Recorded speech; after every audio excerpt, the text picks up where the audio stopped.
Hello everyone. आज के इस वीडियो में हम प्रोडक्शन के चैप्टर को आगे बढ़ाते हैं। आज हम पढ़ने जा रहे हैं प्रोडक्शन फंक्शन। प्रोडक्शन फंक्शन यानी उत्पादन फलन। फलन शब्द का अर्थ होता है निर्भरता, यानी उत्पादन किस पर निर्भर करता है। So production is a function of its factor, यानी उत्पादन अपने साधनों पर निर्भर करता है। उत्पत्ति के साधनों के बारे में पिछले वीडियो में हम चर्चा कर चुके हैं कि उत्पादन के 5 साधन होते हैं: भूमि, श्रम, पूंजी, संगठन और साहस। तो जो उत्पादन किया जाता है, उत्पत्ति की जो मात्रा तैयार की जाती है, वो डिपेंड करती है इसके साधनों पर, और इन दोनों के मध्य भौतिक संबंध पाया जाता है। There are physical relationship between production and its factor. उत्पादन और उत्पादन के साधनों के मध्य भौतिक संबंध पाया जाता है, यानी उत्पत्ति की मात्रा कितनी होगी ये डिपेंड करता है उत्पत्ति के साधनों की मात्रा पर। आज हम पढ़ने जा रहे हैं कॉब डगलस प्रोडक्शन फंक्शन के बारे में।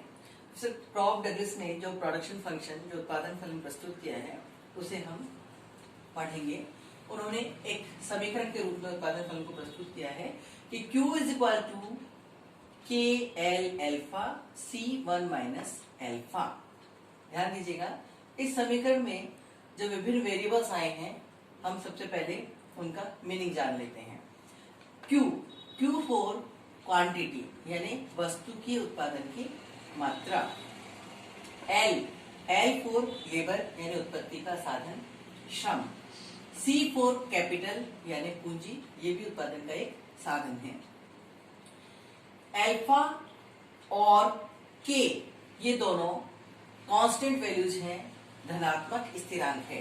ये दोनों पॉजिटिव वैल्यूज हैं और कांस्टेंट वैल्यू हैं, जिनका मान बार बार चेंज नहीं होता है, बदलता नहीं है। अब यहां पर आप देखिए कि quantity depends upon L and C. केवल उत्पादन के 2 ही साधनों को लिया गया है, श्रम और पूंजी, जबकि मैंने अभी आपको बताया कि उत्पादन के 5 साधन होते हैं। फिर ये 2 ही साधन क्यों लिए गए हैं? आप जानते हैं, आपने पिछले वीडियोस में उपभोक्ता व्यवहार के सिद्धांत के बारे में भी पढ़ा था। वहां पर भी मैंने आप लोगों को बताया था कि उत्पत्ति के साधन तो अनेक हैं, 5 हैं, 2 से ज्यादा है, लेकिन हमारी मजबूरी है। क्या है हमारी मजबूरी? कि इकोनॉमिक्स को हम एक प्रॉपर मैनर्ड वे में पढ़ते हैं। पहले हम थ्योरी पढ़ते हैं, उसके बाद हम इक्वेशंस को पढ़ते हैं, उसके बाद हम टेबल यदि कोई होती है उसको पढ़ते हैं, और लास्ट में हम डायग्राम बनाते हैं। जब हम डायग्राम बनाते हैं तो हमारे जो डायग्राम्स होते हैं वो 2 डायमेंशनल डायग्राम होते हैं, यानी द्विविमा रेखा चित्र। द्विविमा यानी 2 डायमेंशन, OX एंड OY। जब हमारा रेखा चित्र द्विविमा होता है तो हम एक साथ केवल 2 ही चीजों को प्रदर्शित कर सकते हैं। इसलिए हम 2 वस्तुएं, 2 साधन लेकर के चलते हैं। तो यहाँ पर उत्पादन के 2 ही साधन माने गए हैं, लेबर एंड कैपिटल। इसके बाद में समीकरण में जो अल्फा और 1 माइनस अल्फा और ये स्मॉल लेटर के दिया हुआ है, तो अल्फा और के, जिसके बारे में मैंने आपको भी बताया कि बोथ आर कांस्टेंट वैल्यूज, ये एक स्थिर धनात्मक स्थिर चल राशि है, और जो अल्फा है, इस अल्फा का मान हमेशा greater than 0 but less than 1, यानी इकाई से तो कम होता है परंतु 0 से हमेशा अधिक होता है। और जो कॉब डगलस प्रोडक्शन फंक्शन है, ये production function is homogeneous of production function of degree 1, यानी रैखिक समरूपी उत्पादन फलन होता है। अब ये रैखिक समरूपी उत्पादन फलन क्या होता है? देखिए, जब उत्पत्ति के साधनों की मात्रा में परिवर्तन किया जाता है, इनको बदला जाता है, तो इनको बदलने पर यदि उत्पादन में भी सेम रेशियो में चेंजेस हो जाते हैं, समान अनुपात में परिवर्तन होता है, तो वह रैखिक समरूपी उत्पादन फलन कहलाता है। जैसे मान लीजिएगा कि श्रम और पूंजी पहले जितनी मात्रा में प्रयुक्त किए जा रहे थे, यदि इनकी मात्रा को दुगुना कर दिया जाता है, श्रम और पूंजी यानी दोनों साधनों की मात्रा को दुगुना कर दिया जाता है, और इन्हें दुगुना करने से यदि उत्पादन भी दुगुना हो जाता है, तो ये स्थिति कहलाती है रैखिक समरूपी उत्पादन फलन की। यदि साधनों को चौगुना कर दिया जाए तो उत्पादन में भी चौगुनी वृद्धि हो जाती है। तो इस तरह कॉब डगलस प्रोडक्शन फंक्शन जो है वह रैखिक समरूपी उत्पादन फलन है। अब यहाँ पर हम देखेंगे कि उत्पादन वृद्धि में श्रम का जो रेशियो है, यानी 2 साधन हैं, लेबर और कैपिटल। लेबर का रेशियो है 3/4, 3/4, और कैपिटल का रेशियो है 1/4 यानी 1/4।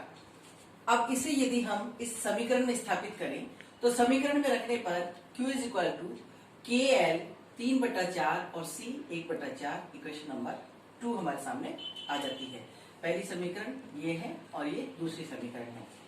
अब यहाँ देखिए कि यदि हम श्रम और पूंजी के मूल्यों का जोड़ ज्ञात करेंगे यानी 3/4 प्लस 1/4 इज इक्वल टू 1, इन दोनों का टोटल इकाई के बराबर आता है। अब उपयुक्त समीकरण में श्रम L और पूंजी C को यदि G से गुणा किया जाए तो देखिएगा क्या होता है कि हमें जो उत्पादन प्राप्त होगा वो कितना होगा और किस प्रकार से होगा। Q is equal to K, इसी समीकरण में हम ये मान प्रतिस्थापित करने जा रहे हैं। Q is equal to K और L जो है इसके साथ में हमने इसको परिवर्तित कर दिया G के अनुपात में यानी G गुणा L। So GL alpha and GC 1 minus alpha. K is equal to G alpha L alpha G 1 minus alpha and C 1 minus alpha. KG फिर ब्रैकेट में L अल्फा और C 1 माइनस अल्फा। चूंकि G is equal to G alpha और G 1 minus alpha होता है इसलिए हमने G को पूरे को एक साथ में इधर निकाल लिया है। अल्फा और 1 माइनस अल्फा इन दोनों का टोटल आपने देखा इकाई के बराबर है। G बाहर आ जाता है, अंदर इक्वेशन हमारे पास में ये बचता है। लास्ट एंड फाइनली G के L alpha C 1 minus alpha.